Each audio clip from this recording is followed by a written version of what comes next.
Hey guys, आज की video में हम rise of empire Ottoman series के फर्स्ट सीजन के फर्स्ट एपिसोड के बारे में बात करेंगे, जिसमें 19 साल का सुल्तान मेहमद गद्दी पे बैठ के कॉन्स्टेंटिनोपल शहर पे हमला करेगा और हर सीरीज की तरह सीरीज में क्या होने वाला है वही सब कुछ दिखाया जाएगा। सो वीडियो को पूरा देख के चैनल को सब्सक्राइब भी जरूर कर देना। और हाँ, अगर आपको इस सीरीज के आगे के भी एपिसोड चाहिए तो कॉमेंट में जरूर बताना। चलिए आज की वीडियो को स्टार्ट करते हैं। तो एपिसोड की शुरुआत में सुल्तान मेहमद कॉन्स्टेंटिनोपल राज्य के सैनिकों को अच्छे से पेलते हुए दिखाई देता है। सभी सैनिकों को पेलने के बाद सुल्तान मेहमद कॉन्स्टेंटिनोपल शहर की तरफ देखता है तो वहाँ की बड़ी सी दीवार के ऊपर कॉन्स्टेंटिनोपल का राजा आता है, जिसे देखते देखते सुल्तान मेहमद को उसके माँ बाप की आवाजें सुनाई देती है, जिससे मेहमद थोड़ा कावरा बावरा होता है। तभी पीछे से एक सैनिक आके मेहमद पे हमला करता है। वैसे ही सुल्तान मेहमद शौक होके उठता है क्योंकि वो सपना देख रहा होता है। शौक होके उठने के बाद मेहमद अपने टेंट के बाहर निकलता है तो आगे कॉन्स्टेंटिनोपल की बड़ी सी दीवार होती है और चारों तरफ मेहमद के सैनिक होते हैं। तो सुल्तान कॉन्स्टेंटिनोपल शहर को देखने लगता है।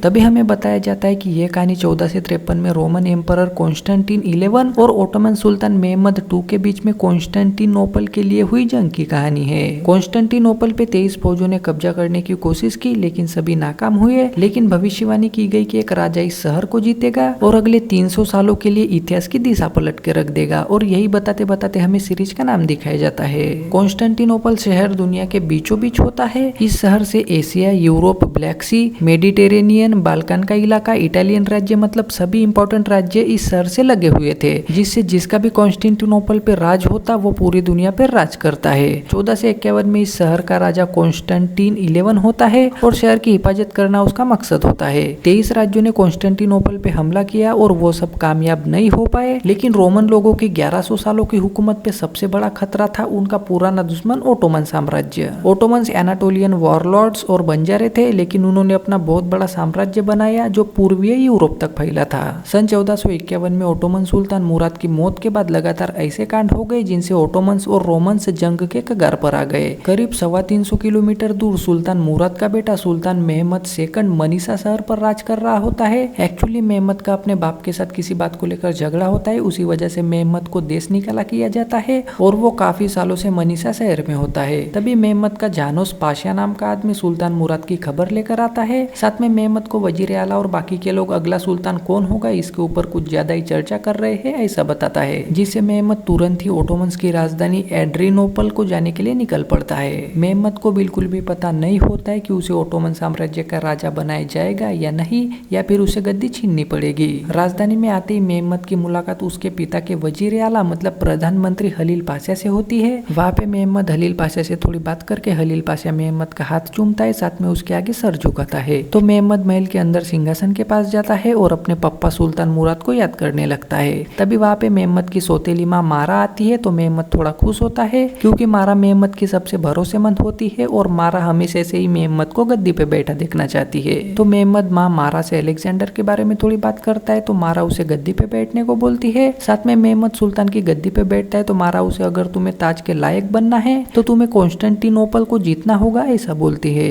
उसके बाद मेहमद की उसके मंत्रिमंडल के साथ मीटिंग होती है तो वो अपने आदमियों के साथ मीटिंग के लिए जाता है। मेहमद का मंत्रिमंडल 2 हिस्सों में बटा होता है, जिसमें पहले तो उसके पापा के साथ काम करने वाले आदमी थे और दूसरे उसके साथ जो मनीषा में आदमी थे वो लोग। उनका सेनापति जानोस पासे होता है। सुल्तान मुराद के जो सेनापति और मंत्रिमंडल था उनको मेहमद सिर्फ 19 साल का होने की वजह से उसकी काबिलियत पे शक होता है, जिसकी खबर ओटोमन्स के दुश्मनों को भी लगती है। उस वजह से एक तुर्किश सरदार 19 साल के सुल्तान मेहमद को आजमाने के लिए एनाटोलिया में ओटोमन्स की जमीन पे कब्जा कर देता है। लेकिन मेहमद और उसके सैनिक उस सरदार को अच्छे से पेल के उसे शांत कर देते हैं। उसी बीच 1451 के लास्ट में मेहमद अपने मंत्रिमंडल से कॉन्स्टेंटिनोपल में फैले उनके जासूसों के बारे में पूछता है, लेकिन मंत्रिमंडल के मंत्री उसे बताते हैं कि रोमन्स ने धमकी दी है कि अगर आपके चाचा ओरान के देखभाल के बदले 3 गुना रकम नहीं दी तो वो उन्हें आजाद कर देंगे। एक्चुअली ओरान भी ओटोमन्स के सिंहासन का दावेदार रहता है, लेकिन रोमन्स उसे लगातार कॉन्स्टेंटिनोपल में ही रखते हैं। उसके बदले ओटोमन्स रोमन्स को सालाना पैसे देते थे। रोमन्स ओरान का इस्तेमाल ओटोमन्स के खिलाफ करना चाहते थे। साथ में वो मेहमद को हमेशा से डराते थे कि हम ओरान को आजाद कर देंगे, जिससे वो ओटोमन्स की गद्दी के लिए आएगा और ओटोमन्स में सिविल वार छिड़ जाएगा, जिससे अब मेहमद के सामने यही सबसे बड़ी प्रॉब्लम आ जाती है।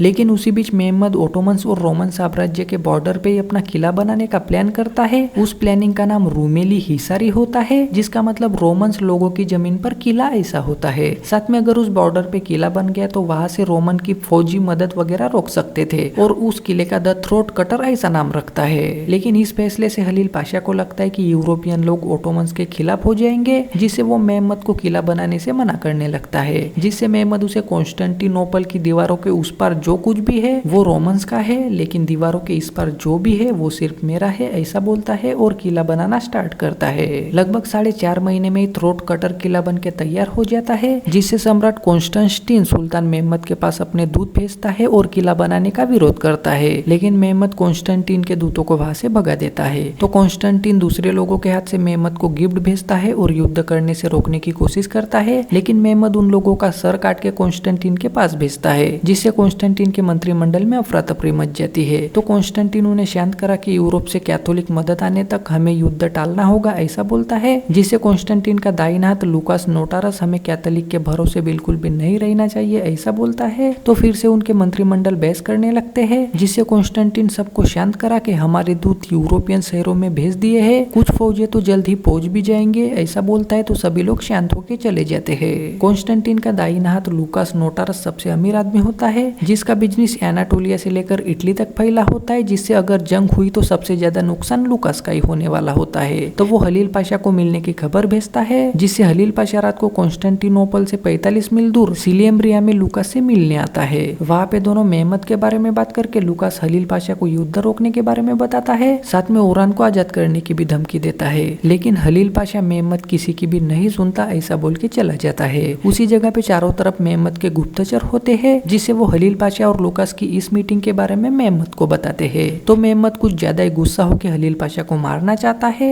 लेकिन मारा मेहमद को समझा कि तुम्हें फिलहाल हलील पाशा को अपने पास रखना चाहिए, तुम अपने फायदे के लिए उसका इस्तेमाल कर सकते हो ऐसा बोलती है, जिससे मेहमद समझ जाता है कि अपने फायदे के लिए जब तक हो सके तब तक यूज करना चाहिए। तो वो तुरंत ही जानोस को हलील को लाने के लिए भेजता है, लेकिन हलील जानोस को देख के शौक होता है और सोना वगैरह लेकर उसके साथ मेहमद के पास आता है। साथ में डर के मेहमद को अगर रात को सुल्तान याद करे तो उनके लिए गिफ्ट देने का रिवाज है ऐसा बोलता है और सोना देता है। तो मेहमद हलील को मुझे तुम्हारा सोना नहीं तुम्हारे कान चाहिए ऐसा बोलता है। साथ में मैंने सपने में अपने पिता को देखा, अपने पुरखों को देखा, उन्होंने मुझे आगे के रास्ते के बारे में बताया और वो रास्ता कॉन्स्टेंटिनोपल जा रहा था। शहर के दरवाजे खुल गए, जिससे मैं हाया सोफिया के पास चला गया। वहाँ पे मैंने वो लाल सेब देखा, वो सेब मुझे दिया गया ऐसा बताता है। तो हलील पाशा थोड़ा शौक होने लगता है। तो मेहमद अल्लाह ने मुझे वो सपना दिखाया, उनका हुक्म है कि मैं कॉन्स्टेंटिनोपल पे कब्जा करूं। मेरे सपने में मुझे रास्ता दिखाने वाले तुम ही थे, मेरी फौज के सिपह सलार तुम ही थे ऐसा बोलता है और हलील पाशा को साथ देने के लिए बोलता है। साथ में मेहमद ने जैसा अपना सपना बताया वैसे ही भविष्यवाणी हुई थी। तो हलील पाशा मेहमद का साथ देने के लिए राजी होता है, जिससे मेहमद खुश होकर चला जाता है।